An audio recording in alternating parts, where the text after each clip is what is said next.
ఆ నెలంతా కూడా ఆయన కాపుదలతో మనం రక్షించిన దేవుడు. కొన్ని గృహాల్లో కొంతమంది మరి కుటుంబాల్లో మరికొన్ని వేదకరమైన జీవితాలతో, కొన్ని బాటలు కలిగిన జీవితాలతో, ఇంకా శోభనగా ఉన్న కుటుంబాలు, శ్రమ పాలిన కుటుంబాలు ఉండుంటాయి. అయినా కానీ అలాంటి శోధనాకరమైన జీవితాల నుంచి, బాధాకరమైన జీవితాల నుంచి తొలగించేది దేవుడే కనుక మరి వాటి గురించి భయపడకుండా, బాధపడకుండా, దుఃఖపడకుండా దేవుడు సహవాసం చేస్తూ మన జీవితాలు దేవుని మార్గంలో నడిపించుకున్న వారిగా ఉన్నట్లయితే ఇంకా ఎలాంటి శోధనలు కూడా మనకు రాకుండా కాపాడే దేవుడు మనకు తోడుగా ఉన్నాడు. అందుకనే ప్రత్యేకమైన ఉపవాస కూడిక చాలా ప్రాముఖ్యమైంది. మన కుటుంబాల్లో ఎలాంటి శోధనలు రాకుండా, ఎలాంటి సమస్యలు మనకు దరిచేరకుండా ఆ దేవునికి విజ్ఞాపన చేసుకునే గొప్ప సమయమే ఈ ఉపవాస కూడిక ధ్యానం. కాబట్టి ఈరోజు ప్రత్యేకంగా కుటుంబాల కొరకు, కుటుంబ జీవన విధానం కొరకు ఈ ఉపవాస కూడిక ప్రత్యేకంగా గుర్తు చేసే విధానమే. అందుకనే ఉత్తమ చిత్రాల్లో మన కుటుంబ జీవన విధానంలో కష్టకాలంలో వారు ఆయనకి మొదలుపెట్టి అనే విధానంలో మన ఉత్తమ చిత్రాల్లో కూడా మనం చదువుకున్న వాక్య భాగాన్ని గుర్తు చేసుకున్నట్లయితే ఈరోజు మన జీవితాలు, మన కుటుంబాలు చక్కటి ప్రతిఫలంతో ఫలింపు జీవితంతో ఉండాలి. మా ప్రతి ఒక్కరు కూడా దేవుడిచ్చే ప్రతిఫలాన్ని పొందుకునే వారిగా జీవించాలి. అలాంటి ప్రతిఫలం ఎలా వస్తుంది, ఏ విధంగా వస్తుందో దేవుడు ఈరోజు ఈ ఉపవాస కూడిక ధ్యానం ద్వారా మనం గుర్తు చేసే గొప్ప విధానం. అందుకనే ఫిబ్రవరి నెల మొదటి శుక్రవారంగా ఈ ఉపవాస కూడిక ధ్యానంలో ప్రవేశింపచేసిన దేవాది దేవునికి వందనాలు చెల్లించుకొని వచ్చిన మీ అందరికి కూడా నిండు వందనాలు తెలియజేసుకుంటూ ఉన్నాం. ఈరోజు మనకి ఇచ్చిన లేఖన భాగంగా అపోస్తలుడైన పౌలు ఎఫెసీయులకు రాసిన పత్రిక 6వ అధ్యాయము 1 నుంచి 18 వచనాలు దయచేసి ఎవరైనా చదవండి. అపోస్తలుడైన పౌలు ఎఫెసీయులకు రాసిన పత్రిక 6వ అధ్యాయము 1 నుంచి 18 వచనాలు.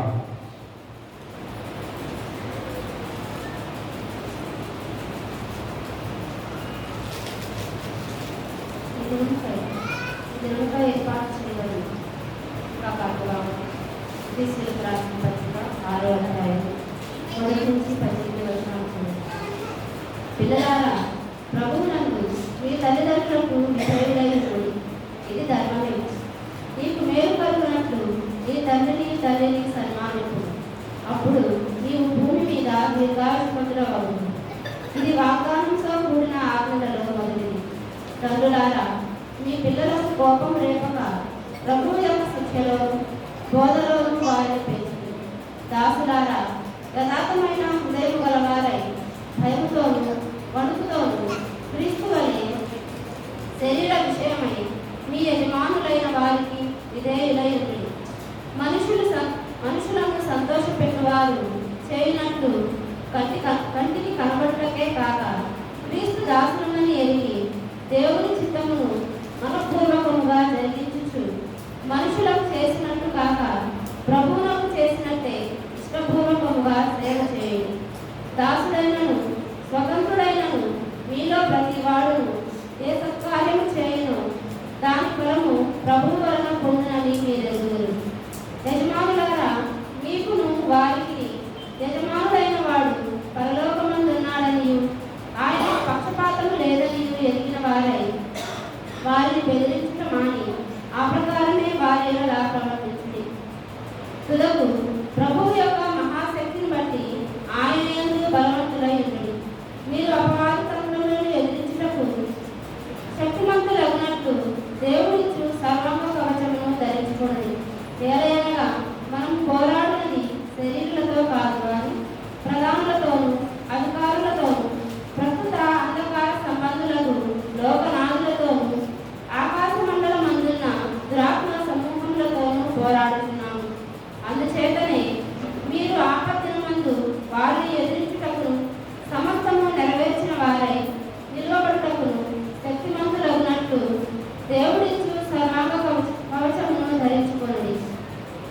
ఎలాగనగా మీ నడుమునకు సత్యమంత దట్టి కట్టుకొని నీతి అను మైమరుపు తొడుగుకొని పాదములకు సమాధాన సువార్త వలనైన శుద్ధ మనస్సును జోడు తొడుగుకొని నిలువబడి ఇవన్నీ కాక విశ్వాసమును డాలు పట్టుకోండి. దానితో మీరు దుష్టుని అగ్నిబాణములన్నిటినీ ఆర్పుటకు శక్తిమంతులవుతారు. మరియు రక్షణ అయిన శిరస్త్రాణమును దేవుని వాక్యమును ఆత్మ ఖడ్గమును ధరించుకోండి. ఆత్మ వలన ప్రతి సమయం నందును ప్రతి విధమైన ప్రార్థనను విజ్ఞాపనను చేయొచ్చు. ఆ విషయమై సమస్త పరిశుద్ధ నిమిత్తమును పూర్ణమైన పట్టుదలతో విజ్ఞాపనము చేయొచ్చు. వెలుగుగా ఉన్నది. తండ్రి వాక్యము తెలియజేయుట. ఆంధ్ర క్రైస్తవ కీర్తన పుస్తకం నుంచి 441వ కీర్తన పాడుకుందాం. 442వ కీర్తన పాడుకుందాం. జీవితాంతము వరకు నీకే సేవ సల్పును నందిని, నీవు నాతో నుండి ధైర్యము ఇచ్చి నడుపును రక్షగా. జీవితాంతము వరకు నీకే సేవ సల్పును నందిని, ఎన్ని ఆటంకంబులు ఎన్ని భయములు కలిగినా, ఎన్ని ఆటంకంబులు ఎన్ని భయములు కలిగినా, అన్ని పోవును నీవు కడను నిజమి రక్షగా. జీవితాంతము వరకు నీకే సేవ సల్పును నందిని, అన్ని వేళల నీవు చెంత యుగయనుభవ నీయవే. అన్ని వేళ నీవు చెంత యుగయనుభవ నీయవే. చిన్నగాని మార్గమున సోని నడపెద రక్షగా. జీవితాంతము వరకు నీకే సేవ సల్పును నందిని, చిత్రములు విలువీచుకొని చిత్రదృశ్యములు చిత్రములు విలువీచుకొని చిత్రదృశ్యములు శత్రువకు సాగు గెలువను చాలు నీ కృప రక్షగా. జీవితాంతము వరకు సేవ సల్పును నందిని, నాదు హృదయమునందు వెలుగ ఆవరించిన చేతులను, నాదు హృదయమునందు ఆవరించిన జగరగొట్టుము రూపు పాపుము శీఘ్రముగా రక్షగా. జీవితాంతము వరకు నీకే సేవ సల్పును నందిని, మహిమలో నీ ఒడ్డుతో మమ్ము చేర్చెదనంటివే. మహిమలో నీ ఒడ్డుతో మమ్ము చేర్చెదనంటివే. ఇహము దాటిన సాగరీలో నీవనంటిని రక్షగా. జీవితాంతము వరకు నీకే సేవ సల్పును నందిని, పాప మార్గము గడికి పోవ పాపయాశల కోరక. పాప మార్గము గడికి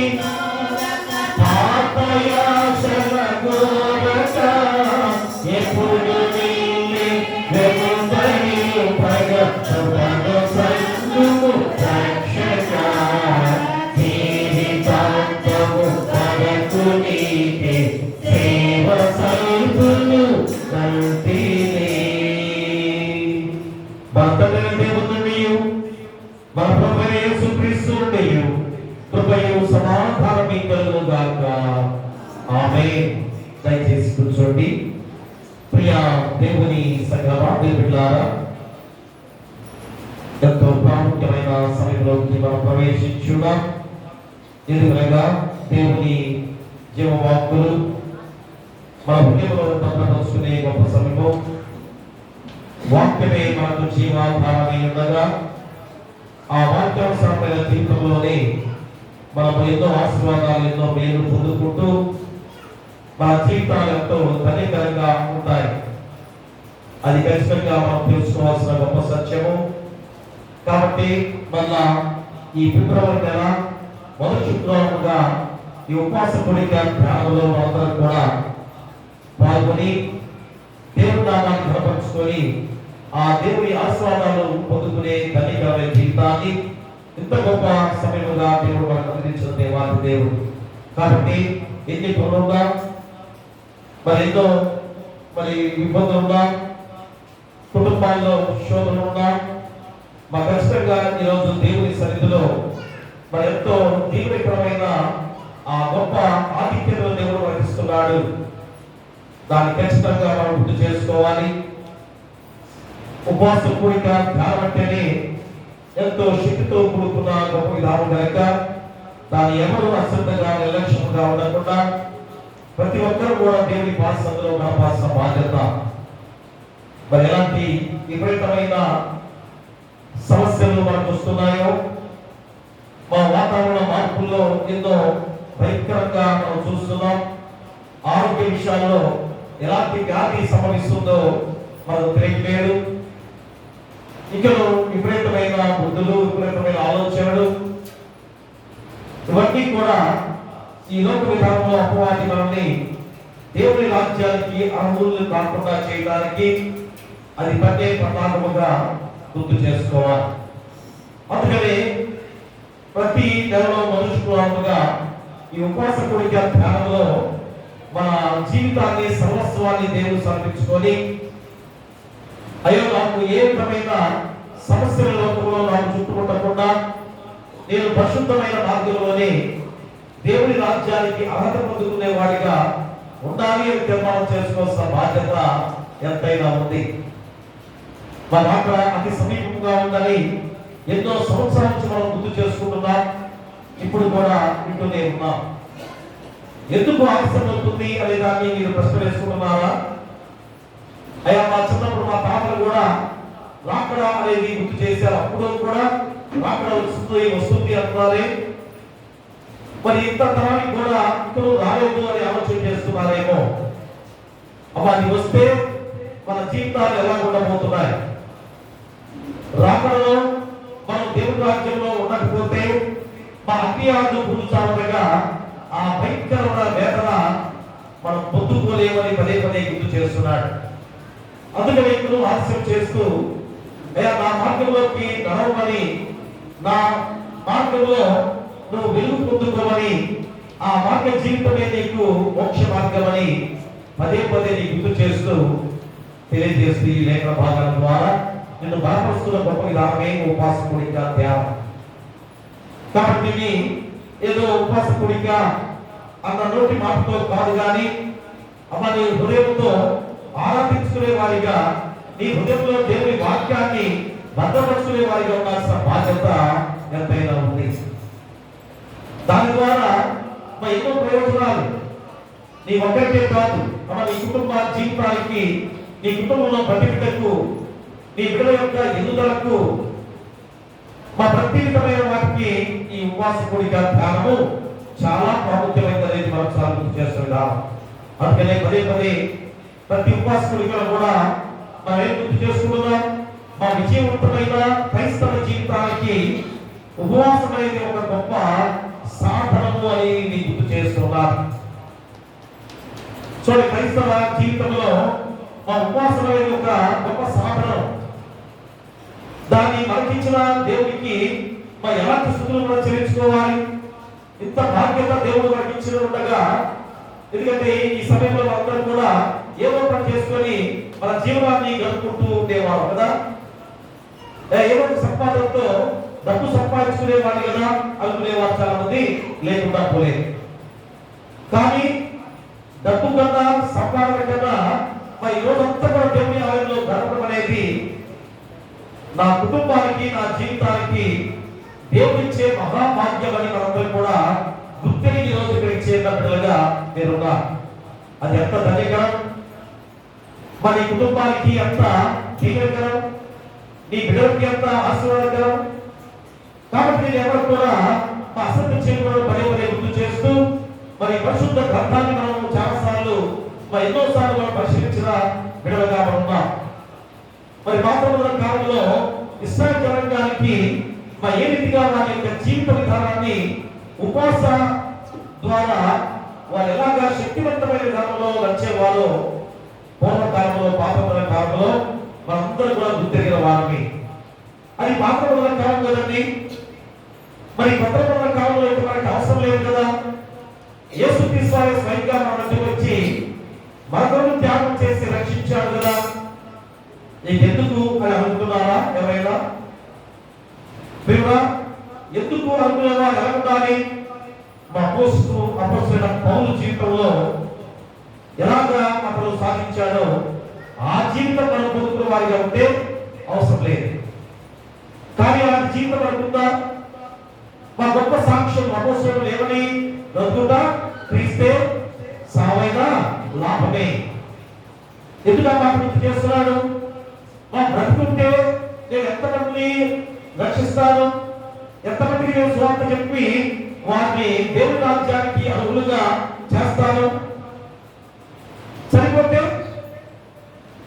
సరాసరి దేవుని రాజ్యంలో మహిమ వారసుగా ఉంటాను అని తీర్మానం చేసుకున్నాడు. నువ్వు చెప్పుకోగలవా? మరి నోటి మాటతో చెప్తే చాలదు. ఏదో నేను నోటి మాటతో నేను పరలోకంలో ఉన్నానని లేదా నేను పరిశుద్ధుడని నేను పొందుతున్నాను అనుకుంటే కుదరదు. ప్రియులారా, నీ మనస్సాక్షి నీ హృదయము ఎంత పరిశుద్ధమైన వారిగా ఉండాల్సిన బాధ్యతలో ఆ నీతివంతమైన జీవితాన్ని పొందుకోవాల్సిన బాధ్యత నీకు గుర్తిరగాల్సిన గొప్ప విధానం. కాబట్టి అపోస్తలుడైన పౌలు జీవితాన్ని ఒక సాక్ష్యంగా చెప్పుకునే దానిలో ఉంటే మంచిది, చాలా మంచిదే.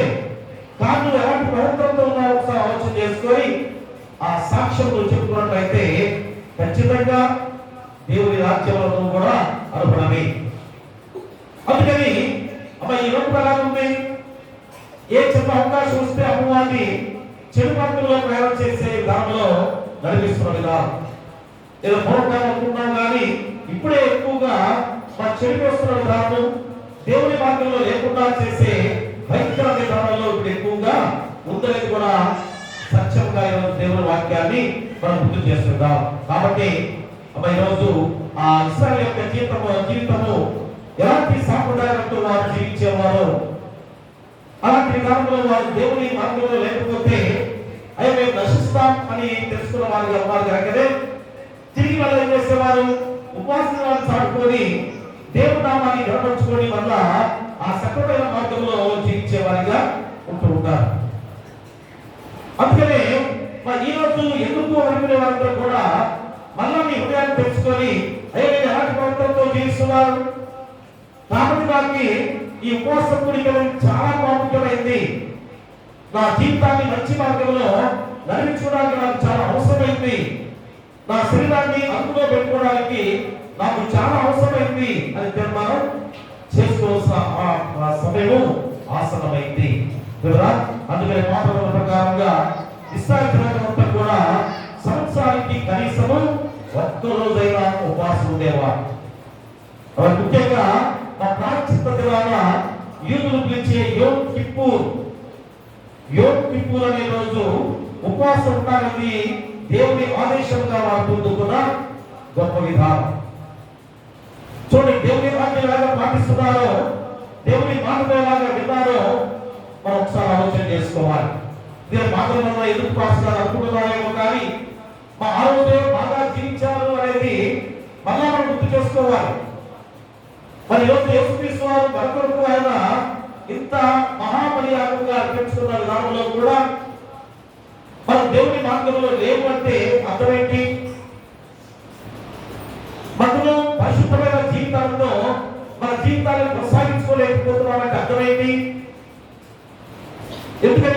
అనుకున్నాను పరిశుద్ధమైన జీవితం మాకు లేదా, పవిత్రమైన జీవితాంతం కొనసాగలేదా, నిత్యం మేము ప్రార్థించలేదా అని మీరు ఏమన్నా మనసులో ప్రశ్న వేసుకున్నారేమో కదా. మాస్టర్ గారు పరిశుద్ధత లేదు అని అంటున్నారా అని అనుకుంటున్నారేమో. మరి పరిశుద్ధ జీవితం లేదంటానికి లోకమే కదా. మరి నువ్వే అంటుంటావు, మనమే అంటుంటావు. చాలా మంది లోకమంతా కూడా పాడైపోయింది. చిన్నపిల్లలు కూడా దేవుని మాట, చిన్నపిల్లలు కూడా ఎలాంటి స్థితిలో ఉన్నారు, చిన్నపిల్లలు కూడా చెడు మార్గంలో ఉన్నారు. అవి చిన్న వయసులో ఇలాగ చనిపోయారు. వారి మాటలు నుంచి రాలేదా? కొంతమంది నలుగురు కూర్చున్నారంటే పెద్దవారు ఏమంటారు, అయ్యా ఎంత చెడిపోయింది లోకం, చూడండి అపస్తులుగా చిన్నపిల్లలుగా ఎలాంటి పనులు చేస్తున్నారు చూడండి. ప్రియాలు కూడా ఆ బిడ్డలు అలాంటి స్థితికి రావాలంటే, మా బిడ్డలు అలాంటి చెడు మార్గంలో ఉన్నారంటే ఎవరికి కారణం? ఒక్కసారి ఆలోచన చేసుకోవాలి. మా పెద్దవారిగా మనం నడిపించిన మార్గము ఎలా ఉందో నీకు నువ్వుగా ప్రశ్న వేసుకోవాల్సిన సమయము ఖచ్చితంగా ఆ సమయమే.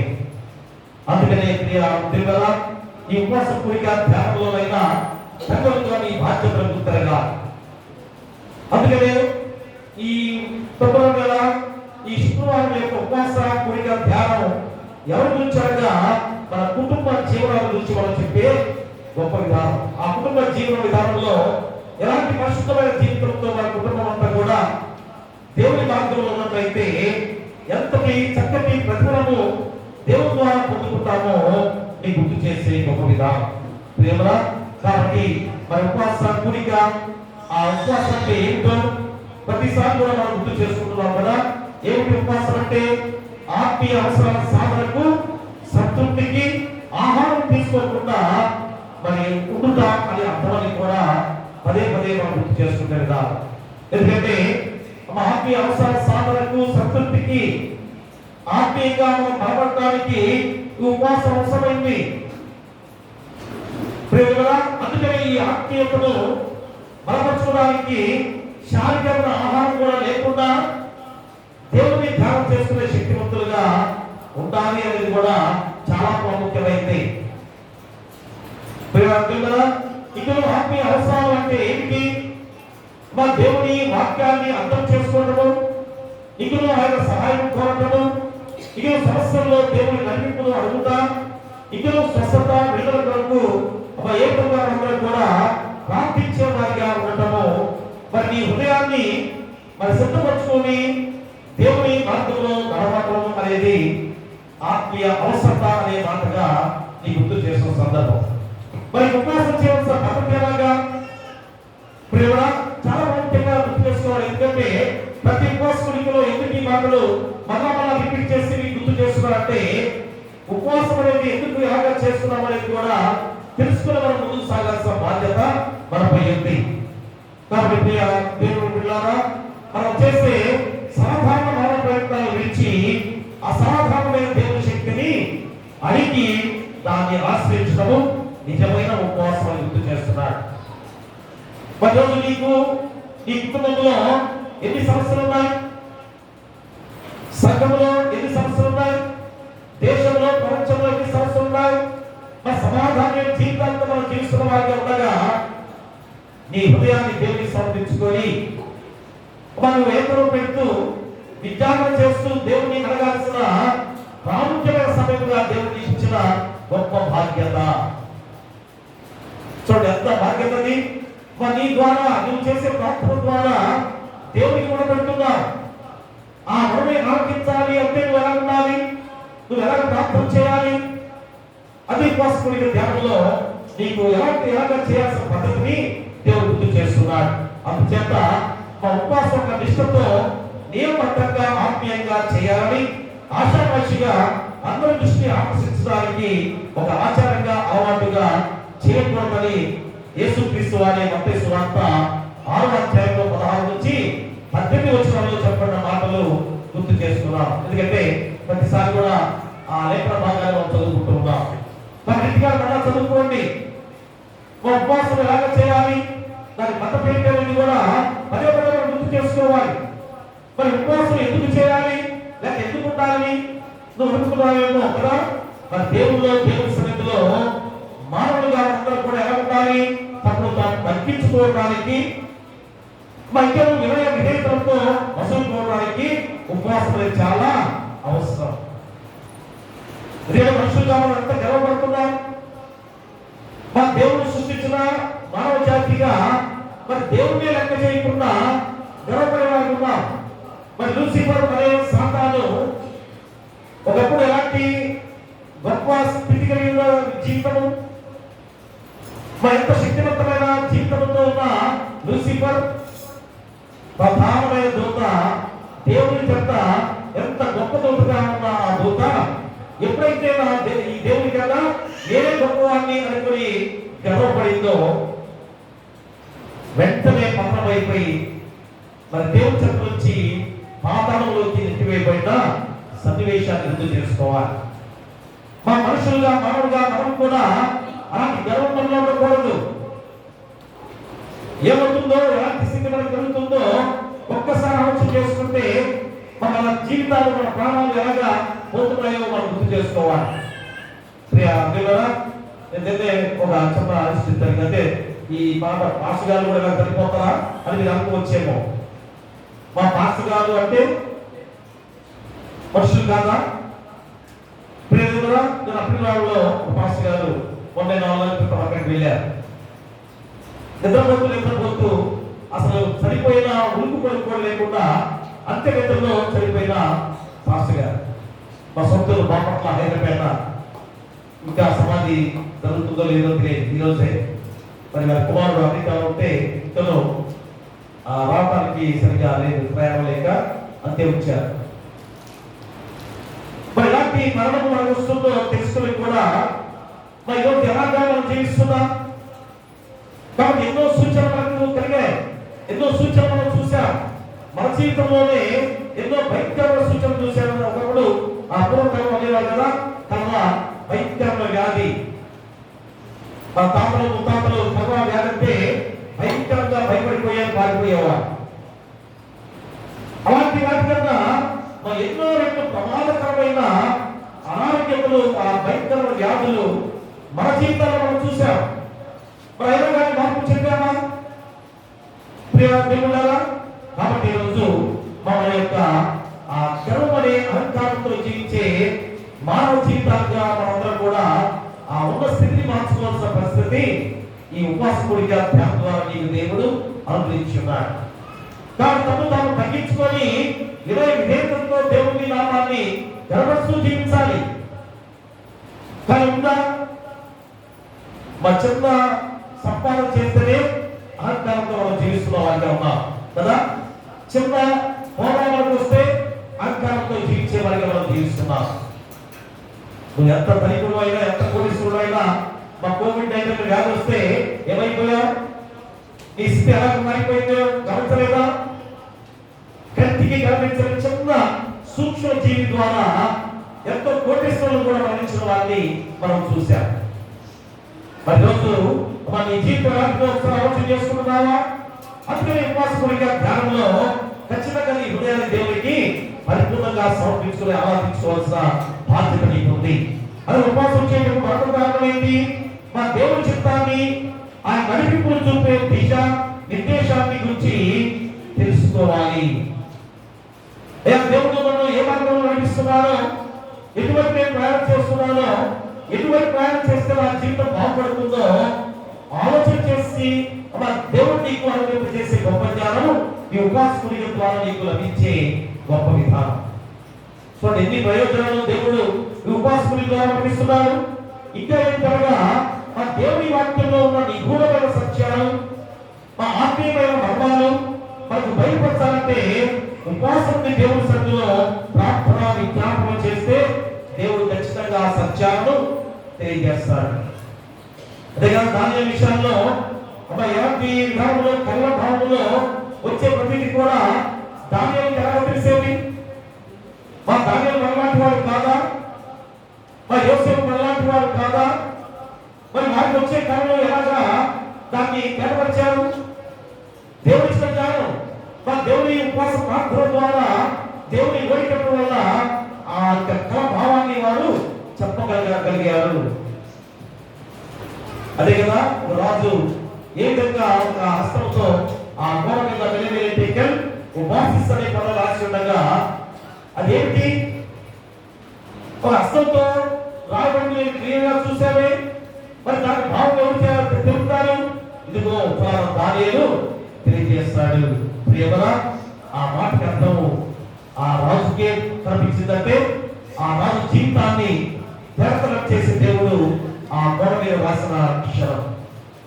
ప్రియమరా, ఈరోజు ఆ గోడగా ఏమిటి? నీ హృదయమే. మరి నీ హృదయం మీద దేవుడు రాస్తున్నాడు. నువ్వు దేవుని దగ్గర ఎలాంటి స్థితిలో ఉన్నావో నీకు తెలియజేస్తున్నాడు. ఎందుకంటే ఆ రాజు ఏం చేశాడు? చక్కటి రాజుగా దేవుడు దీవించి శక్తివంతమైన వాడిగా దేవుడు ఏర్పాటు చేసుకుంటే అతను ఏం చేశాడు? నేను రాజు కనుక నా ఇష్టానుసారంగా జీవించే వాటిని అని చెప్పేసి అనుకున్నాడు. దేవుడు ఈ ఆధిక్యత నాకు ఇచ్చాడని అనుకోలేదు. మరి దేవుడే నాకు ఈ శక్తిని ఇచ్చాడని అనుకోలేదు. ఏం చేశాడు? విచ్చలవిడిగా దేవుని ఆలయంలో ఉన్న ఉపకరణాలను తీసుకొని ఒక పెద్ద పార్టీ చేస్తున్నాడు. ఎంతో మంది ఉపపత్తులతో ఎంతో భయంకరంగా ఆ పార్టీ జరుపుకునే కాలంలో దేవుడు వెంటనే గోడ మీద ఆ రాత ద్వారా తెలియజేశాడు. అయ్యా, త్రాసులో తుంగగా నువ్వు ఆ త్రాసులో లేకుండా పోయావు, ఆ పనులు తుంగలేకపోయావు. అర్థమైంది? దేవుడిలో నువ్వు ఏమాత్రం కూడా దేవుడి మార్గంలో నడవలేని వాడిగా ఉన్నావు. కాబట్టి నువ్వు తీసివేయబడ్డావు. మా రాజు స్థానం వచ్చే కాదు, మా రాజు స్థానం పోతేనే అతను బాధపడ్డ క్షణం ఆ రోజు కదా.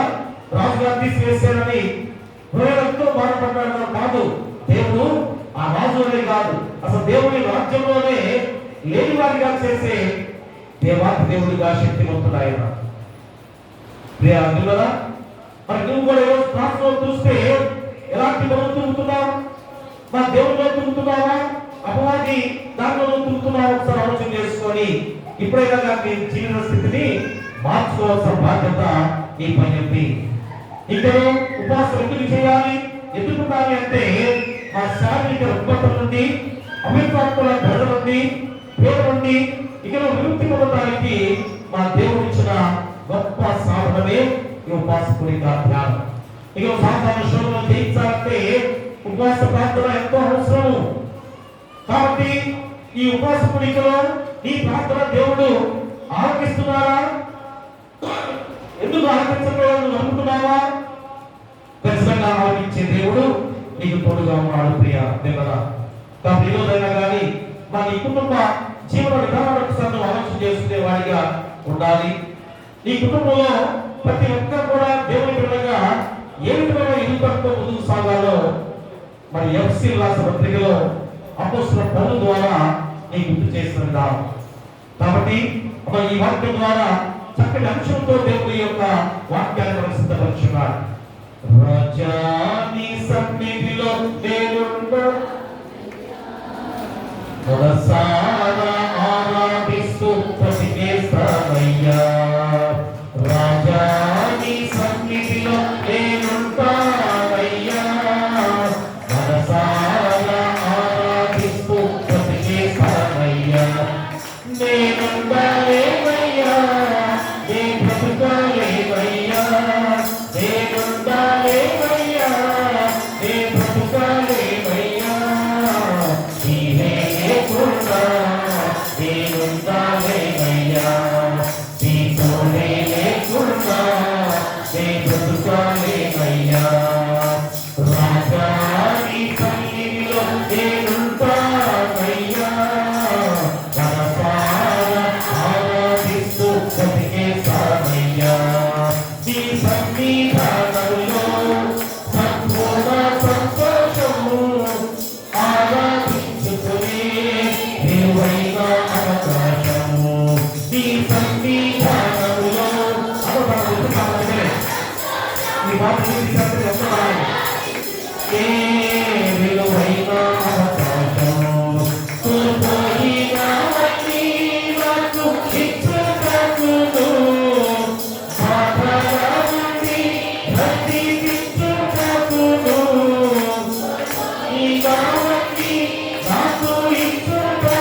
విసిగించిన మనుషులైనాను నన్ను తప్పు పట్టిన ఒంటరి పోదు నన్ను విసిగించిన మనుషులైనాను నన్ను తప్పు పట్టిన ఒంటరి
కాబట్టి ఈరోజు ఈ లేఖన భాగం ద్వారా చక్కటి అంశంతో దేవుడు ఈరోజు వాక్యాన్ని సిద్ధపరుచున్నాడు.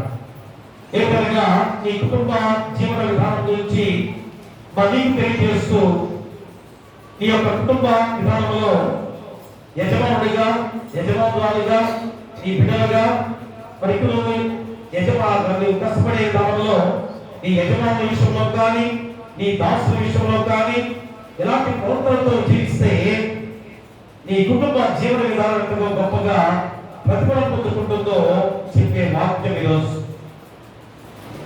అదే ఈరోజు ఈ యొక్క వాక్యం ద్వారా చక్కటి అంశాన్ని దేవుడు మనకు గుర్తు చేస్తున్నాడు. ఏమిటనగా మీ ఇంటికి రక్షణే ప్రతిఫలం. మా ప్రతిఫలం అంటే ఏమిటి? ప్రతిఫలం అంటే ఏమని ఆలోచన చేస్తున్నారు? ఏదో ఆస్తి లేక ఐశ్వర్యము లేక నాకు బిడ్డలు ఎంతమంది కలిగారు కనుక అదే ప్రతిఫలం అనుకున్నావా? అంతకన్నా గొప్ప ప్రతిఫలం ఏంటనగా నీ ఇంటికి రక్షణ. మరి ఈరోజు ఆ ప్రతిఫలం ఏంటో నీకు గుర్తు చేస్తున్నాడు. అందుకని నీ ఇంటికి రక్షణే ప్రతిఫలం అనే అంశంతో ఈరోజు వాక్యాన్ని సిద్ధపరిచిన దేవుడు. మరి మూల వాక్యంగా చూసినట్లయితే ఎఫెసీయుల రాసిన పత్రిక 6వ అధ్యాయము 8వ వచనాన్ని మనం చదువుకుందాం.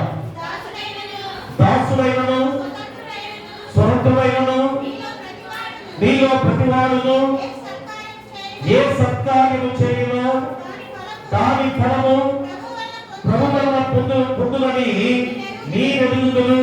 ప్రియ దేవుని బిడ్డలారా, దాసుడైనను స్వతంత్రుడైనను మీలో ప్రతి వాడును ఏ సత్కార్యము చేయనో దాని ఫలము ప్రభు వలన పొందుదని మీరు ఎదుగుతుందో ఎంత గొప్ప మూలవాక్యంగా దేవుడు గుర్తు చేస్తున్నాడు.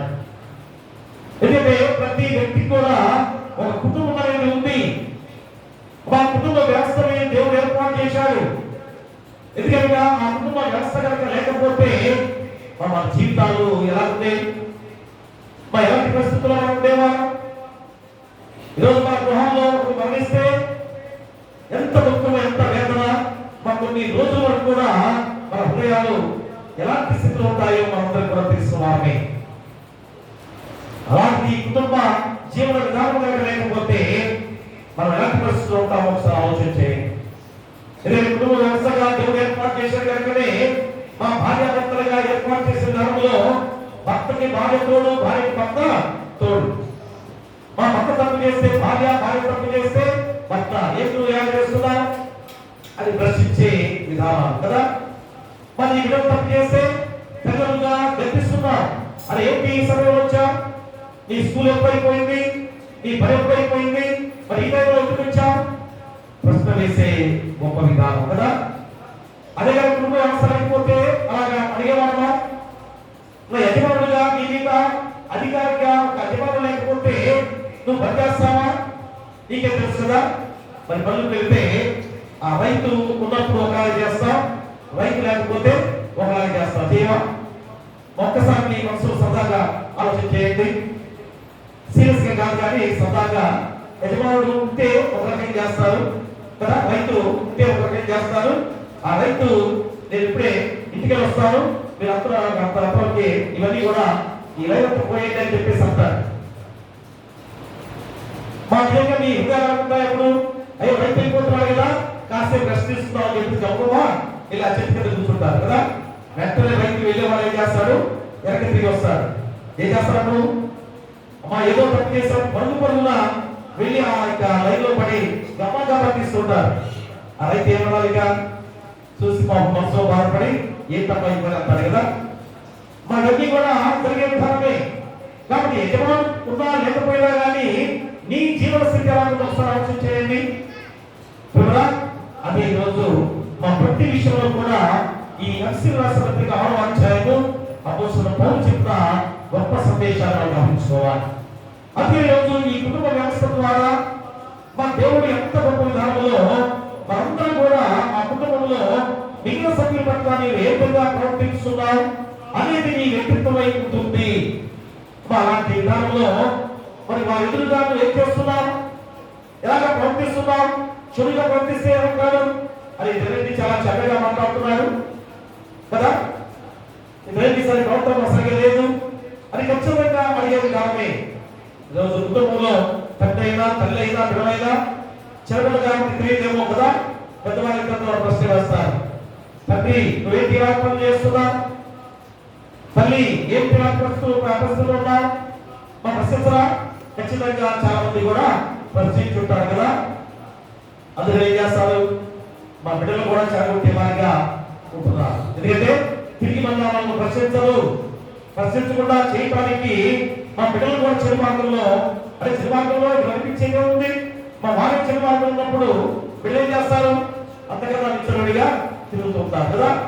మరి గర్పించే అధికారం మీకు కోల్పోయాం, ఏమడుగుతాం, మరి బిడ్డలు ఏమడగలరు ప్రియాదురా. కాబట్టి ఎంతో ప్రాముఖ్యంగా ఈరోజు ఈ యొక్క వాక్యాన్ని ఎందుకు గుర్తు చేస్తున్నామనగా మా లోక పరిస్థితుల్లో కుటుంబ జీవన విధానంలోనే మార్పు రావాలి. మా మార్పు లేదు కాబట్టి ఈరోజు చెడు ప్రవర్తన లోకంలో ఎంతగా ఉందో ఈరోజు మనం తిరగాలి. అందుకనే కుటుంబంలోని వ్యవహార శైలి మా సమాజంలో కానీ సంఘంలో కూడా కొనసాగుతుంది. ఈ కుటుంబ వ్యవస్థ నుంచే సమాజంలో పెడుతుంది. ఇదేదో సమాజం పాడైపోలేదు అంటున్నారేమో, సమాజం అంటే ఎవరు, మా మనమే. కాబట్టి ఇప్పుడైనా కానీ మా కొంతమంది తమ ఇష్టం చొప్పున జీవించు కుటుంబము ఏమైపోయినా పట్టించుకోకుండా కొంతమంది కుటుంబ సంక్షేమం కాదు మరి అనుకోని ఏం చేస్తున్నారంటే వారు వారి యొక్క వ్యక్తిగతమైన విచ్చలవిడిసిన స్థితిలో కొనసాగుతూ జీవిస్తున్నారు. అందుకని మా క్రైస్తవ విశ్వాసిగా ఈరోజు నీకేం కావాలి? మా క్రైస్తవ విశ్వాసిగా నీ కుటుంబంలో రక్షణ కావాలి. మా అదే అంటారు, ఈరోజు క్రైస్తవ విశ్వాసిగా నీ ఇంటికి రక్షణ పెంచుకుంటే అలా నీకు ప్రతిఫలము ఆ దేవాది దేవుడు నీకు ఇచ్చే గొప్ప విధానము. కాబట్టి మా ప్రతిఫలం పొందుకోవడానికి నువ్వేం చేయాలి? నువ్వు ఏ సత్కారం చేస్తావో దాని ఫలము దేవుని వల్ల పొందుతావు. నువ్వు చేసిన పని ఏ సత్కారం నువ్వు చేస్తావో, ఏ మంచి పని నువ్వు చేస్తావో దాని ద్వారా దేవుని దగ్గర నుంచి నువ్వు ప్రతిఫలం పొందుకుంటావు. సో ఎంత గొప్ప అవకాశం దేవుడు ఇచ్చాడు.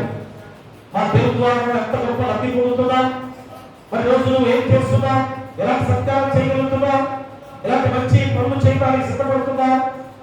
అది నీ జీవితంలో ఖచ్చితంగా ఎరగాల్సిన గొప్ప సత్యం. అందుకని మా దేవుని వల్ల పొందుకునే ఆ ప్రతిఫలము ఖచ్చితంగా నీ ఇంటికి రక్షణ ఇచ్చినట్లే. కాబట్టి దేవుడే కనుక దేవుని నీ ఇంటికి ఆహ్వానించే వాడిగా ఖచ్చితంగా నువ్వు ఉన్నట్లయితే ఎంత ధన్యకరం. కాబట్టి స్వయంగా దేవుడు ఆయన ఇంటికి నిన్ను ఆహ్వానిస్తున్నాడు. ఆయన సన్నిధిగా ఏర్పాటు చేస్తున్న పరలోక రాజ్యానికి నిన్ను రమ్మని ఆహ్వానిస్తున్నాడు. నీకు స్థలాన్ని సిద్ధపరుచున్నాడు. కాబట్టి ఆ ఇంటిలో నువ్వు రావాలంటే ఏం చేయాలి? నువ్వు రక్షణ పొందుకోవాలి. మా ఇంటికి రక్షణే ప్రతిఫలం. కాబట్టి యజమానులుగా ముందు మనము రక్షణ పొందుకునే వారిగా ఉన్నట్లయితే నీ కుటుంబంలో నీ బిడ్డలందరూ కూడా రక్షణ పొందుకుంటారు. అది మా చక్కటి 3 అంశాలతో దేవుడు వాక్యాలు సిద్ధపరిచారు.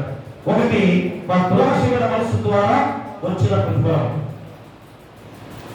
చూడండి, ప్రతిఫలంలో కూడా 2 రకాలు గుర్తు చేస్తున్నాడు. ఒకటి, మా దురాశల మనసు ద్వారా వచ్చిన ప్రతిఫలం.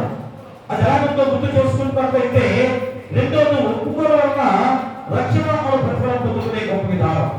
చూడండి, 2 వేరువేరుగా దేవుడిని గుర్తు చేస్తున్నాడు. ఆ ప్రతిఫలంలో కూడా చూడండి 2 భేదాలు ఉన్నాయి. కాబట్టి ఈరోజు ఆ దురాశల మనసు ద్వారా వచ్చిన ప్రతిఫలం నుంచి ఈరోజు మనం తెలుసుకుందాం. రాజులు మొదటి గ్రంథం ఒకసారి చూసినట్లయితే, రాజులు మొదటి గ్రంథము 21వ అధ్యాయము, రాజులు మొదటి గ్రంథము 21వ అధ్యాయము 21వ వచనాన్ని మనం చదువుకుందాం. అందుకు యెహోవా ఇలాగు సెలవిచ్చెను, నేను నీ మీదికి అపాయం రప్పించెదను, నీ సంతతి వారిని నాశనము చేతును. అల్పులేని ధనులేని ఇశ్రాయేలు వారిలో ఆహాబు పక్షమున ఎవరో లేకుండా పురుషులందరినీ నిర్మూలము చేతును. చూడండి, ఎవరు సవించింది? ఎవరి మాట్లాడుతుంది? యెహోవా ఇలాగూ సెలవిచ్చుచున్నాడు, నేను నీ మీదికి అపాయం రప్పించెదను. చూడండి, నీ గురించి యెహోవా దేవుడు ఇలాగ అన్నాడంటే నీకు ఎంత బాధ? దేవుడే ఈ మాట అన్నాడంటే రక్షణ ఎక్కడ? మనం రక్షణ మార్గంలో ఎక్కడ ఉండగలం? ఎంత భయంకరమైన ఆ మాట దేవుడి నోటి చూస్తే ఈ పరిస్థితి ఏమిటని ఆలోచన చేసుకోవాలి.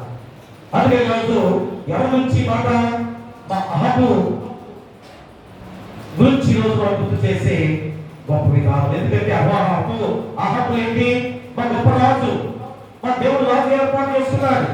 మరి రాజు అంత శక్తివంతులుగా దేవుడు ఏర్పాటు చేసుకుంటే మరి రాజు వారు ఏం చేయాలి? అదే వాళ్ళకి ఇంత ఆధిక్యత ఇచ్చారు కనుక ఇదిగో ఈ ప్రజలందరూ కూడా క్షేమంగా చూడాలి, ఈ ప్రజలకు ఏం వస్తుందో తెలుసాలి, ఆలోచన చేయాలి. కానీ నేను రాజు కనుక ఈ ప్రజలందరూ కూడా నాకు రొట్టాలి, నాకు సేవ చేయాలి అనుకుంటారా?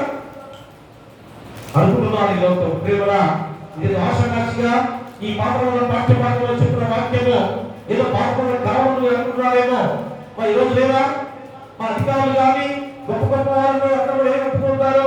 మీరందరూ నాకు సేవ చేయాలి అనుకునేవారు చాలా మంది ఈరోజు మనం చూస్తున్నాం కదా. మా అధికారం వచ్చేంత కూడా మీకే తెలుసు కదా, కాళ్ళ మీద కూడా పడతారు.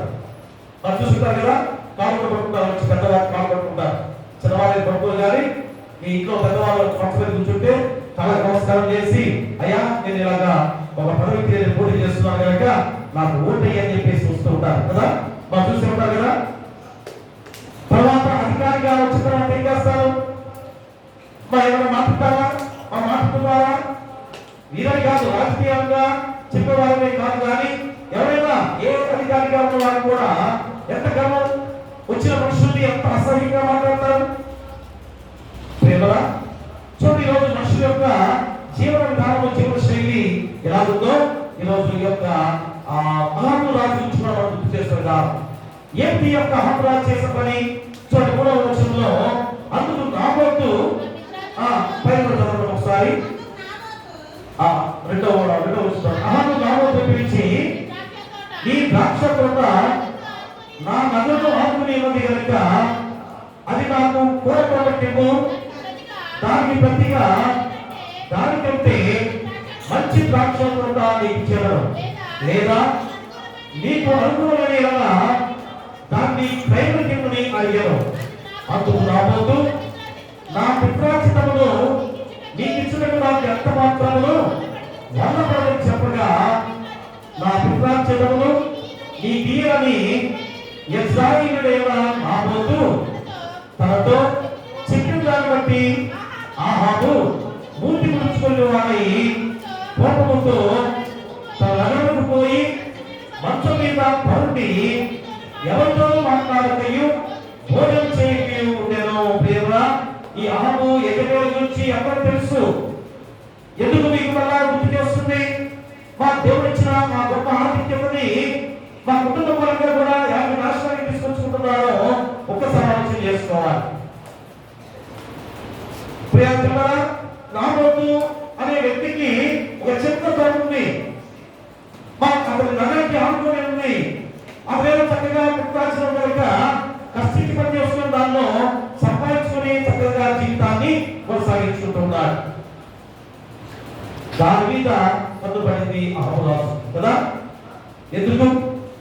అదే మీకు కావాలి, అదే మీకు ఎందుకు అవసరం, దాని నుంచి ఎందుకు కావచ్చు చేయాలి. సరే అయితే అడిగావు, ఏదో అడిగావు కరెక్టే, మరి అడిగినప్పుడు ఎవరు ఉన్నప్పుడు ఏం చేయాలి? నువ్వు వెళ్ళిపోవాలి. అలా కాకుండా మా రాజు గారిని కూడా మూతి బహుమతిగా పెట్టుకొని వెళ్ళిపోయి మా మంచం మీద కూర్చొని దిగాలుగా కూర్చొని భోజనం చేయకుండా కూర్చొని అన్నారు. చూడండి, ఒక పురుషుడిగా యజమానుడిగా అలా కూర్చోవచ్చా? మా దేవులకు ఎవరితో ఒక చిన్న స్థలము ఇవ్వలేదని మనసులో బాధ కలిగి ఎంత భయంకరంగా అతను అలా కూర్చున్నాడు. ఏ అవసరం నీకు? ఎందుకు నువ్వు మనసుని అలాగా చేసుకోవాల్సి వచ్చింది? నువ్వు ప్రస్థానానికి ఎందుకు గురి కావాల్సి వచ్చింది? అసలు ఎవరో స్థలము ఆక్రమించుకోవాలనే ఆశ, అది లేకపోతే నువ్వు జీవించలేవా? మా రాజుగారు ఉండలేదా? రాజుగా శక్తివంతమైన కాలంలో నువ్వు ఉన్నావు కదా. ఆ చిన్న ద్రాక్షలను నీకు ఇవ్వకపోతే నీకేం? అయినా కానీ తన మనసు ఎంత భయంకరంగా మార్చుకున్నాడో, ఎంత భయంకరమైన వాడిగా మారిపోయాడో. ఈరోజు లోక పరిస్థితి కూడా అలాంటి కాదా? ఎంతో గొప్ప ఆస్తి ఐశ్వర్యవంతులుగా ఉండి కూడా చిన్న చిన్న విషయాల్లో ఎంతగా మన మనసుని బాధపరుచుకొని ఆ దుఃఖానికి హేతువుగా మారిపోయే వాళ్ళు చాలా మంది ఉన్నారు. అందుకని ఈ వాక్యాన్ని తెలియజేస్తుంది. ఆ సమయంలో యజమానిగా భార్య ఏం చేయాలి? అయ్యా రాజుగా ఉండి నీకేం పని? సరే అడిగారు, ఇవ్వలేదు, ఏం చేయాలి? నువ్వు వచ్చి చక్కగా మీ రాజపరిపాలన చేసుకోవచ్చు కదా, ఎందుకు నా ఇంటిలో కూర్చున్నా అని అనాల్సింది పోయి మా యజమానులు ఎంత కోపంగా వచ్చి, అయ్యా ఏంటి ఇలా ఉన్నావు, ఏం చేశావు, ఎవరు చేశారు, ఎవరైనా అని చెప్పేసి గట్టిగా అడిగి ఆ ఉన్న పరిస్థితి అంతా కూడా తెలుసుకొని ఉగ్రరూపం దాల్చింది భారీగా యజమాని. సరే వంటే ఉండు, నేను ఏం చేస్తానో చూడని చెప్పేసి మా గమనం వెళ్ళిపోయింది. ఒక తాగీలు రాసింది, రాజముద్రలు తీసుకొచ్చి దాన్ని వేసినామే. మనం వెళ్ళిపోయి ఆ నామోతుని బజారుకి ఇచ్చుకొని వచ్చి ఇద్దరు సాక్షులతోటి ఏ విధంగా అందరూ కూడా వాడిగా ఉన్నాడు అని అందరికీ చెప్పి రాజుతో కొట్టించి చంపించిన భయంకరమైన విధానం. చూడండి, ఎంత చిన్న విధానానికి ఒక రాజు అయిన వాడు ఆ ఏదో చిన్న స్థలము, ఆ చిన్న స్థలం ద్రాక్షను తెలుసుకొని చక్కగా కుటుంబాన్ని పోషించుకుంటూ నడుస్తుండగా అతని జీవితాల్లో పెళ్లి చూశారు. అతని యొక్క స్థలాన్ని ఆక్రమించుకోవాలనుకొని తన మనసు పాటు చేసుకొని ఎంత భయంకరమైన హత్యకు తరలించిన విధానం. ఈరోజు మనుషులుగా మనం కూడా ఏ విషయాల్లో ఎలాంటి పరిస్థితుల్లో మన జీవితాన్ని పాటు చేసుకుంటామో ఒక్కసారి ఆలోచన చేసుకోవాలి. అందుకని మన దురాశగా మనస్సు చూసారా, దురాశగా మనస్సు ఎంత భయంకరమైంది. కాబట్టి ఉపవాసకుడిగా ధ్యానంలో మన ఈ కుటుంబ జీవన విధానంలో యజమానులుగా దురాశ నీకు లేకుండా చేసుకోవాలి. మన దురాశ మనస్సు నీకు లేకుండా ఖచ్చితంగా నువ్వు చేసుకోవాల్సిన బాధ్యత నీపై ఉంది. అందుకనే ప్రియ దేవుళ్ళారా, మరి ధర్మశాస్త్రం ఏం చెప్తుందో ఒక్కసారి పరిశీలన చేస్తే చూడండి. లేవికాండం ఒకసారి చూడండి. లేవికాండము 25వ అధ్యాయం చూడండి. లేవికాండము 25వ అధ్యాయము 23వ వచనాన్ని చదవండి. ఆ భూమి నాదే,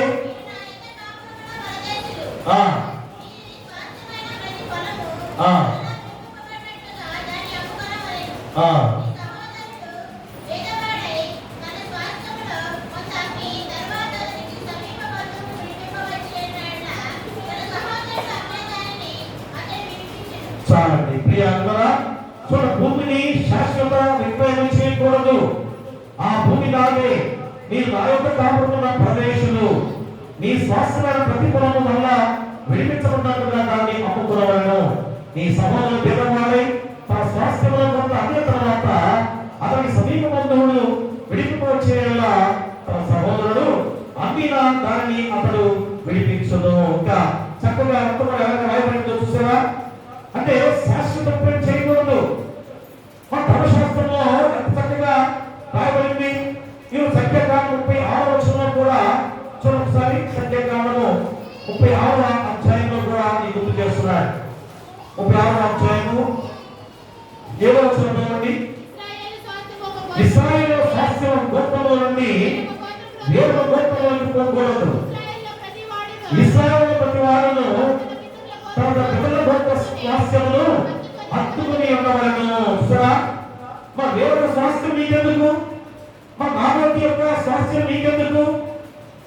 అలా మా పితాంశం చెప్తున్నారు కదా. మా చూడండి, ధర్మశాస్త్ర ప్రకారంగా లేఖనంలో ఏ విధంగా రాయబడింది.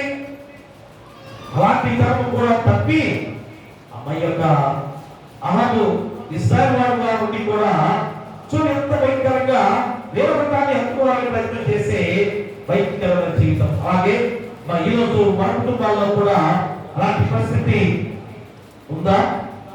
అలాంటి దురాశకర మనస్సును మనం తీసివేసుకోవాల్సిన బాధ్యత ఎంతైనా ఉంది. ఇక రెండవ అంశం ఏంటి? ఒప్పుకోవడం రక్షణ అను ప్రతిఫలము. చూడండి, దురాశకర మనస్సు ద్వారా వచ్చిన ప్రతిఫలం ఏంటో తెలుసుకున్నాం. ఏమండి, మా చివరికి ఆ నాగోతులు ఎలాగైతే తప్పించారో అలాగే మా యెజెబెలు నాబోతు అహాబు ఇద్దరు కూడా అదే భయంకరమైన చావుకి అర్హులుగా మార్చబడ్డారు. అని నువ్వు ఏ సత్కారం చేస్తావో ఆ సత్కారాన్ని ప్రతిఫలము ఖచ్చితంగా పొందుకుంటావు. ఏదైనా మంచి చేస్తే మంచి సత్కారం పొందుకుంటావు, చెడు చేస్తే చెడు విధానంలో నీకు ఆ సత్కార్యం దేవుడి ద్వారా పొందుకోగలుగుతున్నావు. అదే రోజు నాబోతు ఎలాగైతే రాళ్ళతో కొట్టి చంపించి ఆ కుక్కలు ఆ రక్తాన్ని నాట్యంగా చేసిందో అదే స్థితి యెజెబెలు పొందుకున్న సమయం కూడా మనం చూస్తున్నాం. చూసారా, దురాశకర మనస్సు ద్వారా ఎవరు పతనమైపోయారు చూస్తారా. ఎందుకు వారిని పతనం చేయాలని అనుకున్నాం, కానీ వీళ్ళు పతనమైపోయారు. కానీ దేవుని దృష్టిలో నాబోతు మంచి స్థానంలో ఉన్నారు.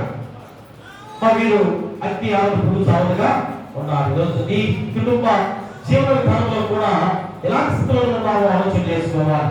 అలాగే రెండవ అంశంలో ఒప్పుకోవాలన్న రక్షణ ప్రతిఫలాన్ని పొందుకోగలవు. అమలు తప్పు చేశావు, తప్పు చేసుకున్నావు, అందరూ కూడా తప్పు చేసిన వారే కదా. మరి తప్పు చేసిన వారు ఏం చేయాలి? తిరిగి మళ్ళా ఒప్పుకోవాలి. ఒప్పుకోగలుగుతున్నావా?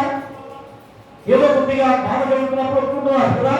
కుటుంబంలో ఏదైనా శోధన జరిగినప్పుడు ఒప్పుకుంటున్నారు. తర్వాత మళ్ళీ అదే మాట అదే మార్గం. కాబట్టి ఈరోజు ఒప్పుకోవడం రక్షణ అని ప్రతిఫలం నీకు తోపిస్తున్నాడు. అది చూడండి, లూకా సువార్త 10వ అధ్యాయంలో చూసినట్లయితే మన లూకా సువార్త 10వ అధ్యాయంలో 8వ వచనాన్ని చదవండి. ఆ జక్కయ్య నిలవబడి, ఇదిగో ప్రభువా, నా ఆస్తిలో సగం భేదం పెంచుతున్నాను. నేను ఎవరి యొక్కనైనాను అన్యాయంగా దేనినైనా తీసుకుని వెళ్ళా అతనికి 4 గంటలు మరలా చెల్లింపులని ప్రభుతో చెప్పాను. ప్రియులారా, తన క్రియలను మార్చుకోవడం ద్వారా తన ఇంటికి రక్షణ తెచ్చుకున్న జక్కయ్య జీవితాన్ని వల్ల మనం గుర్తు చేస్తున్నాడు. అయ్యో, చిన్నప్పటి నుంచి కూడా జక్కయ్య జీవితం నుంచి మనకు తెలుసని అనుకున్నామేమో. జక్కయ్య జీవితంలో జరిగిన ఆ మార్పు, ఆ జక్కయ్యకి వచ్చిన రక్షణ నీకు వచ్చిందా? మనం పొందుకున్నావా?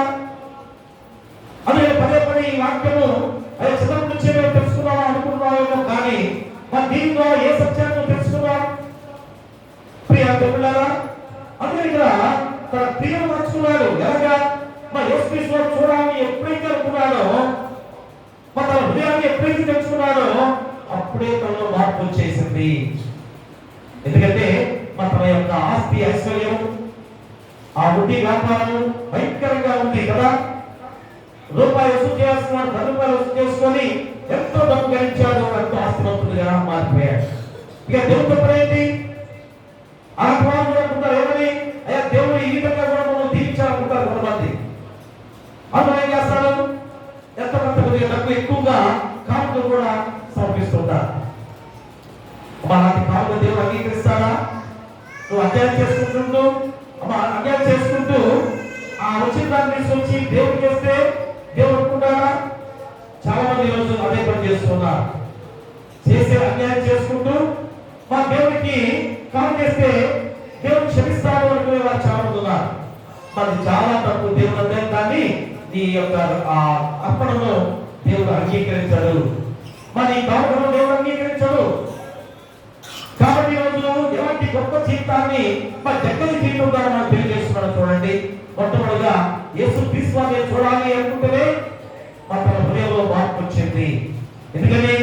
ఇంత సంపాదించినా కానీ నాకు ఏమీ మనశ్శాంతి లేదు అని గ్రహించాడు. ఇదిగో మా దేవుడి మీద నాకు మనశ్శాంతి ఉంటుంది అది తెలుసుకొని ఉడివడిగా పరిగెత్తు పోతూ మాకు అక్కడికి వెళ్ళేసరికి జనులందరూ కూడా గుంపులుగా యేసుక్రీస్తు వారు చుట్టూ ఉన్నారు.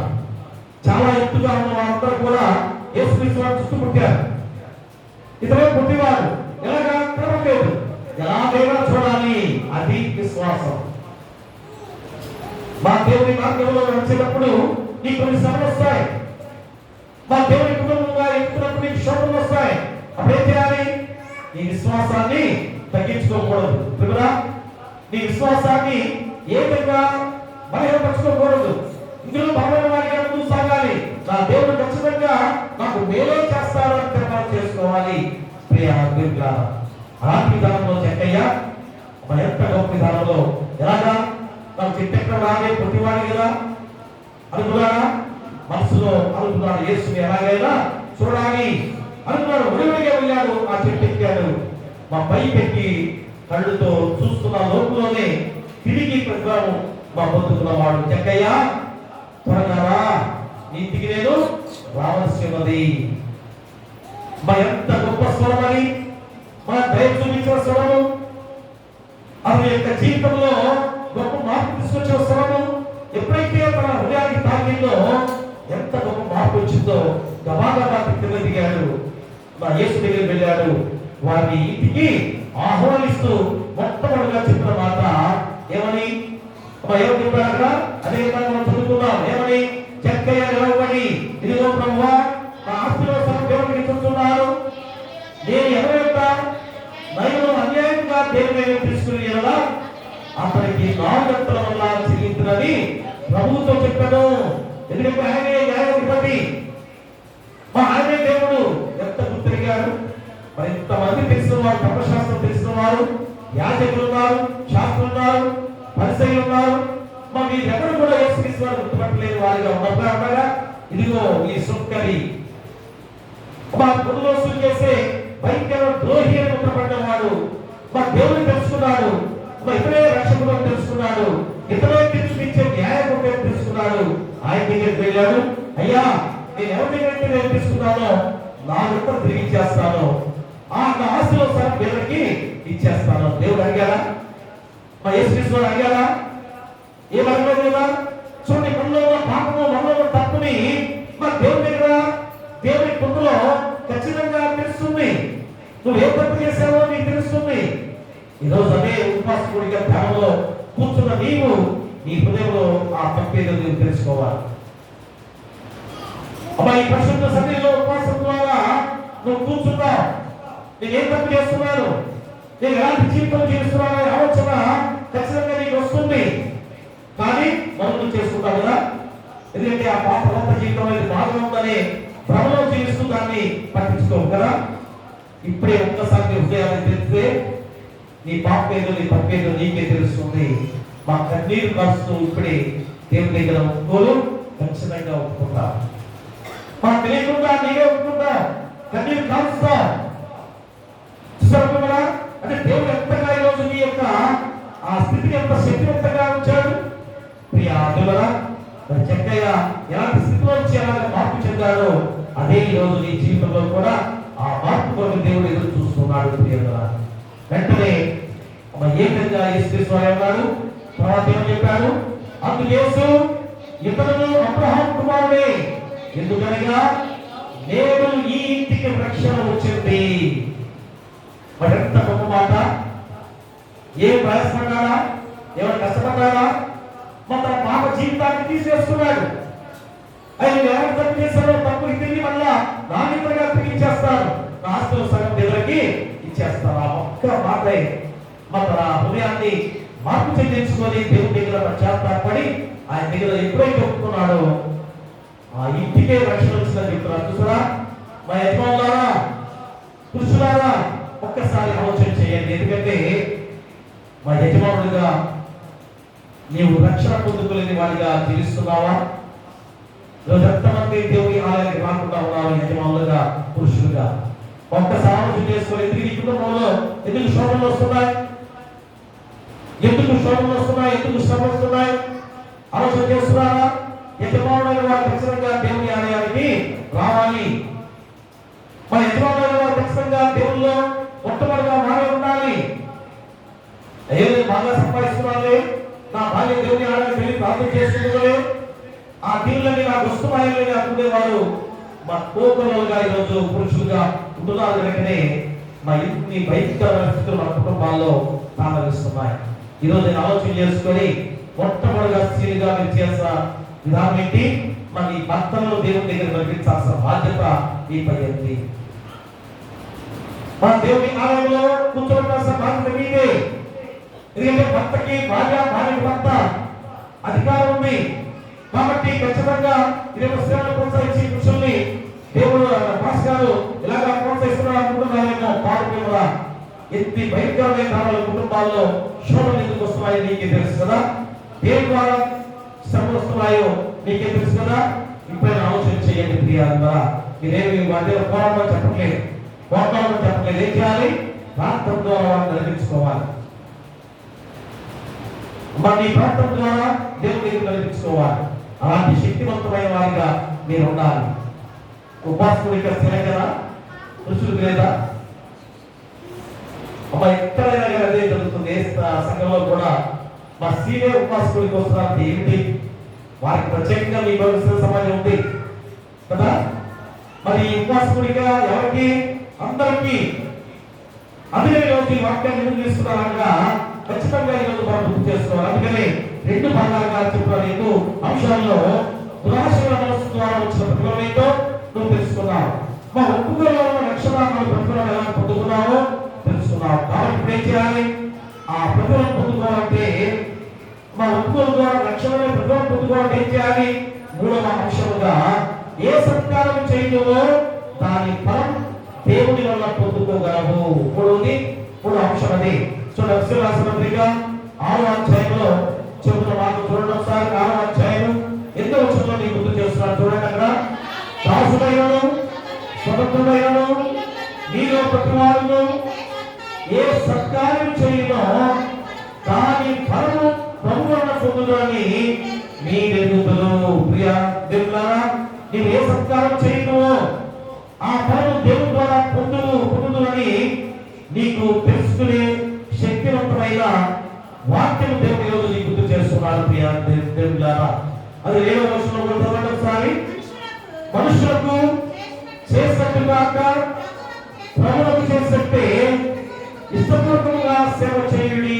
ప్రభువా చూడ, మనుషులకు చేసినట్టుగాక ప్రభువులకు చేసినట్టే ఇష్టపూర్వకంగా సేవ చేయుడి. అదే కదా కథ చెప్పారు. చాలాసార్లు కూడా తెలుసు స్మరణే.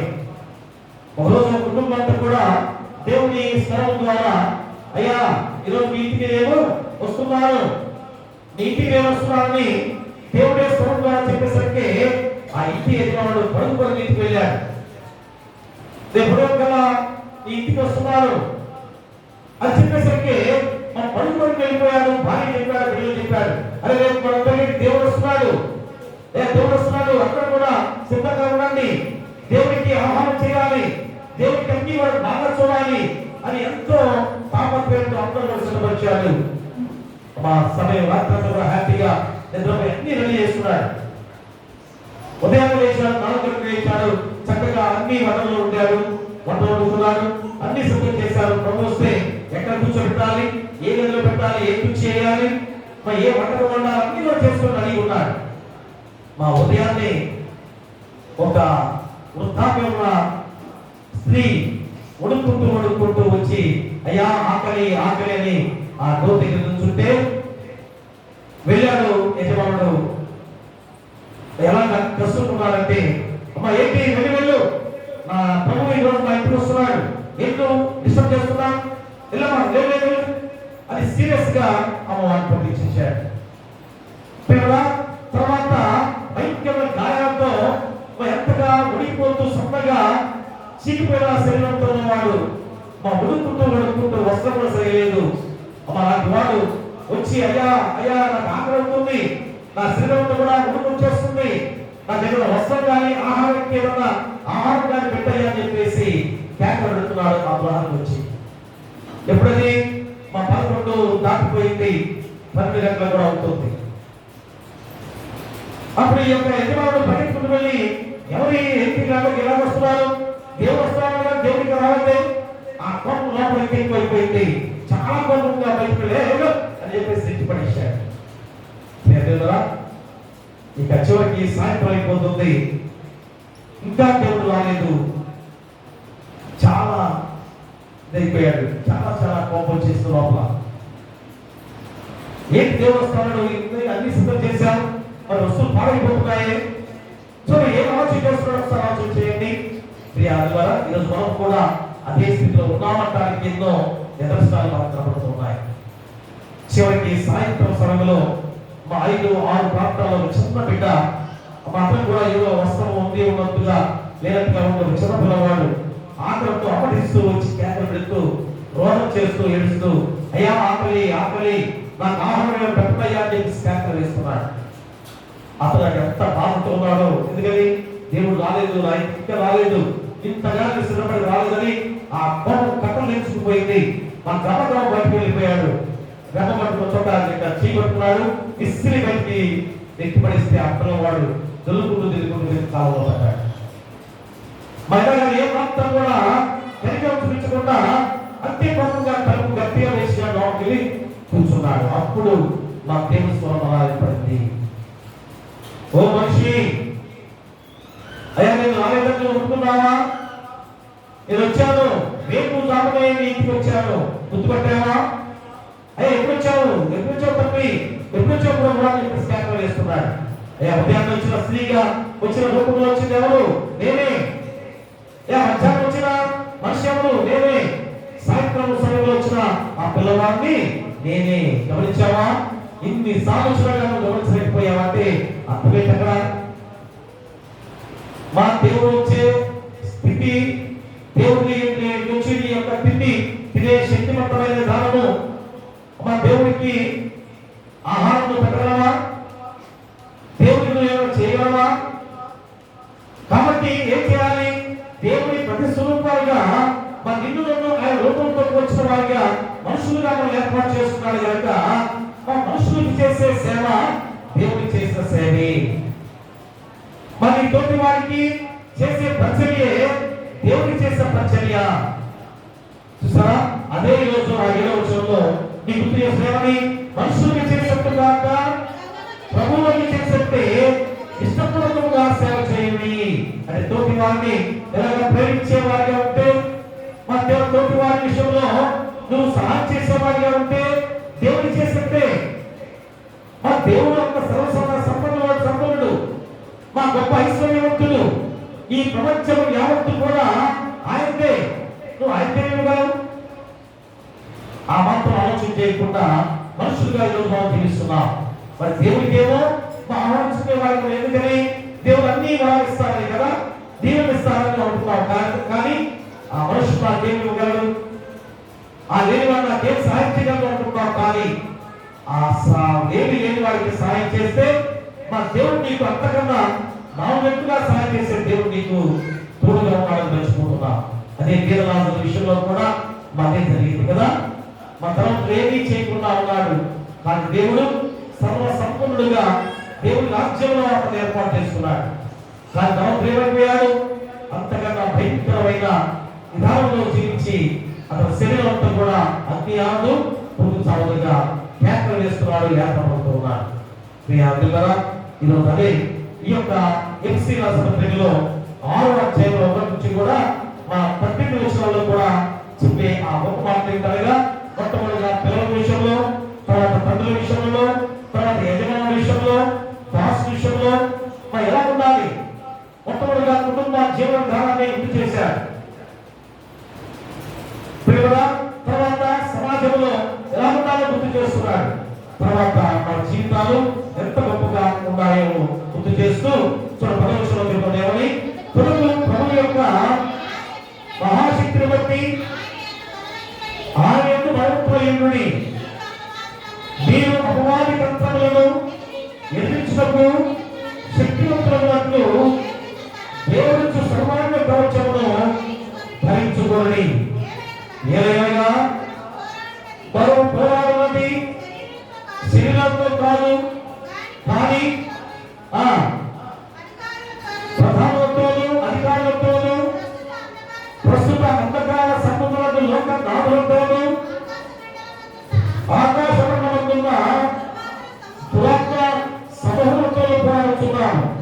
అందుచేతను మీరు ఆపత్తులందు వారిని ఎదిరించుటకును సమస్తం నిర్వహించిన వారై దేవవర్తకులు శక్తివంతులైనట్లు దేవుడి సర్వాంగ కవచమును ధరించుకోండి. ఆ సర్వాంగ కవచము ధరించుకుంటే రక్షణ. దేవుడి ద్వారా ఏ ప్రతిఫలం పొందుకుంటున్నాం, ఏ ప్రతిఫలం కోరాలని ఆశిస్తున్నాం? డబ్బా, విద్య, బంగారమా, అధికారమా, మా హోదా, లేదా యొక్క స్థలాలు, పొలాలు అనుకుంటున్నావా? అదేమీ కాదు ప్రియ దేవుడారా. నీ ఇంటికి రక్షణే ప్రతిఫలం. నీ ఇంటికి రక్షణే ప్రతిఫలం. చక్కగా అలాగే తన ఇంటికి రక్షణ దేవుడే స్వయంగా చెప్పండి. నీ ఇంటికి రక్షణ వచ్చినది. ఈరోజు వచ్చిందా నీ ఇంటికి రక్షణ? నీ ఇంటికి రక్షణ ఏం చేయాలి? యజమానులుగా ఈ బిడ్డలుగా దేవుని మార్గంలోనే రావాలి. కాబట్టి దురాశగా మనసులు తీసుకేసుకోవాలి. ఒప్పుకొని జీవితాన్ని కలిగి ఉండాలి. ఖచ్చితంగా ఏ పాపం చేశామో, ఏ తప్పు చేశామో దేవుడి దగ్గర ఒప్పుకునేవాడిగా ఉన్నట్లయితే ఖచ్చితంగా ఏ సత్కారం చేయమో దాన్ని మనము దేవుని వల్ల పొందుకుంటాం. 3వ విషయం అది. అంటే దురాశ మనసా, ఒప్పుకోని జీవితమా? ఇప్పుడే నువ్వు తెలుసుకోకపోతే ఆ సత్కార్యము ఏ ఫలమును పొందుకోగలమో ఇప్పుడే తెలుసుకునే దానిలో నీకు నీవే జవాబు చెప్పుకోగలవు కదా. ఏం చేస్తున్నావు? దురాశ మనసులో ఉన్నావా? ఉంటే ఏ ఫలం పొందుకుంటావు? అతి ఆడు పురుగు చావు కదా. ఒప్పుకోని జీవితంతో కన్నీరు కాల్చి మరి ఇప్పుడే ఉపవాసం ధ్యానంలో నువ్వు అందరి సమస్యలు అక్కర్లేదు. మా నీకులుగా ఒకరిని కనీతో ప్రార్థన చేసుకొని నా పాపాన్ని క్షమించు తండ్రి, నేను అందరూ కూడా నీ పాపం చేయకుండా పరిశుద్ధమైన మార్గంలో భక్తులైన జీవితాంతో నేను కొనసాగుతూనే జీవించే బాధ్యత నాకు ఇవ్వండి నువ్వు కనుక ప్రార్థన చేసుకుంటే నీ ఇంటికి రక్షణ. అందుకనే తండ్రిగా తల్లిగా బిడ్డలుగా దేవుడు ఎందుకు నిర్ణయం చేశారమ్మా? నీ బిడ్డలకు రక్షణ ఉందా? నీ కుటుంబానికి రక్షణ ఉందా? నీ కుటుంబంలో భార్య ప్రేమిస్తారు కదా, నీ బిడ్డ ఎవరైనా కొడితే ఎక్కడ లేని కోపం వస్తూ భయపడి వెళ్ళిపోయి చొక్కా పట్టుకుని అలాంటి జుట్టు పట్టుకుని లాక్కొచ్చి రోడ్డు మీద కొడతారు కదా. అంత ప్రేమ చూపించేవారు రేపు పర్లోక రాజ్యంలో నీ బిడ్డలు నరకంలో ఉంటే, నీ కుటుంబంలో ఎవరు నరకంలో ఉంటే అన్ని ఆ రుపులు సాగుగా కేకలు పెడుతుంటే ఏం చేస్తా? మరి ఈ రోజే అవకాశం నీకు ఇచ్చాడు, నువ్వు మాత్రమే దేవుని సన్నిధికి వస్తున్నావు. మరి నీ కుటుంబాన్ని రక్షించుకుంటున్నావా? ఇప్పుడే ఆలోచన చేసుకొని ఏవైతే ఆ ప్రజలను పొందుకోకుండా ఏవైతే దుష్కార్యాలలో మన జీవితాల్లో ఉన్నాయో అవి తీసివేసుకునే విధంగా మీరు ప్రార్థన చేయండి. ఏవైతే దేవుని మీద ఒప్పుకోవాలో ఆ ఒప్పుకోవటాన్ని నేర్పించండి. ఆ సత్యాన్ని ద్వారా దేవుని ద్వారా ప్రజలు పొందుకొని ధన్యకరమైన జీవితాన్ని పొందుకునే వారిగా ఉండాలని కోరుతూ మీకు మీ కుటుంబాలలో సదాకాలం దేవుడు కూడా ఇవ్వను కాక. ఆమేన్. సమస్త జ్ఞానం ఇచ్చిన దేవుని సమాధానం యేసుక్రీస్తులో మీ హృదయాలలో మీ తరపులలో కావలేదును కాక. ఆమేన్. ప్రార్థన వినేది పావనుడా, ప్రార్థన మాకు నేర్పుమయ్యా. ప్రార్థన వినేది పావనుడా, ప్రార్థన మాకు నేర్పుమయ్యా. సమయన భావము గూర్చి శిష్య బృందము నేర్పితివి. శ్రేష్టమైన భావము గూర్చి శిష్య బృందముకు నేర్పితివి. పరముడ నిన్ను ప్రణుతించెదము, పరముగ ప్రార్థన నేర్పుమయ్యా. ప్రార్థన వినేది పావనుడా, ప్రార్థన మాకు నేర్పుమయ్యా. దయచేసి కూర్చోండి, కాళ్ళు సమర్పించుకుందాం.